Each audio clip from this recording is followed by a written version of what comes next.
Nah, kita masuk ke pencemaran suara ya. Nah, jadi tidak hanya udara, air, tanah yang bisa tercemar begitu. Ternyata suara juga itu bisa mengganggu begitu ya, mengganggu aktivitas kita dalam kehidupan sehari-hari. Nah, pencemaran suara ini biasa dikaitkan dengan apa namanya kebisingan begitu ya. Nah, ada 4 kategori kebisingan. Ada kebisingan impulsif, kemudian kebisingan impulsif kontinu, kemudian kebisingan semi kontinu, dan kebisingan kontinu. Nah, ini bisa dibedakan dan ini ada contohnya ya.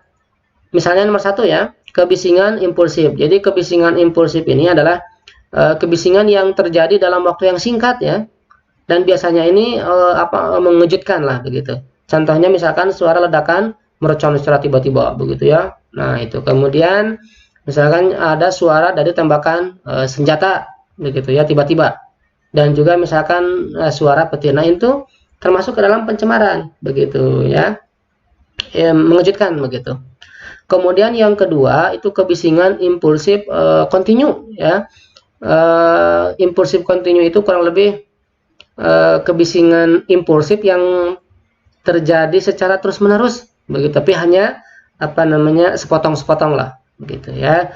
Contohnya suara palu yang dipukulkan terus-menerus. Nah, ini bisa menjadikan kebisingan. Misalkan kita berada di area yang sedang ada pembangunan begitu ya, jadi ada suara-suara apa namanya palu begitu, yang suara-suara alat-alat para pekerja begitu, itu membuat sebuah kebisingan.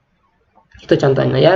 Kemudian yang ketiga yaitu kebisingan semi kontinu. Nah, kebisingan semi kontinu ini yaitu kebisingan yang hanya sekejap begitu ya, kemudian hilang tapi muncul kembali. Contohnya suara lalu lalang kendaraan bermotor begitu ya, itu kan hanya sekejap begitu ya, hilang tapi ada lagi begitu ya, ada lagi, yaitu kendaraan. Kemudian juga suara pesawat terbang yang sedang melintas seperti itu. Nah, kemudian untuk yang keempat, yang terakhir yaitu kebisingan kontinu. Nah, ini lebih berbahaya begitu ya, dan ini bisa merusak suara kita, apa namanya, alat pendengaran kita. Contohnya suara mesin pabrik. Nah, ini suaranya kan secara terus-menerus gitu ya, kebisingan kontinu secara terus-menerus.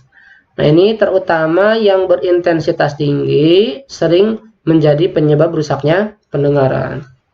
Jadi kalau misalkan rumah kita itu dekat pabrik-pabrik begitu yang setiap hari mengeluarkan suara-suara bising, nah itu termasuk dalam kebisingan kontinu terus-menerus begitu. Atau misalkan rumah kita itu dekat dengan diesel padi ya, pabrik diesel, penggiling padi itu kan selalu beroperasi setiap hari. Nah, itu kalau lama-kelamaan itu bisa merusak alat pendengaran kita. Nah, ini adalah pencemaran suara.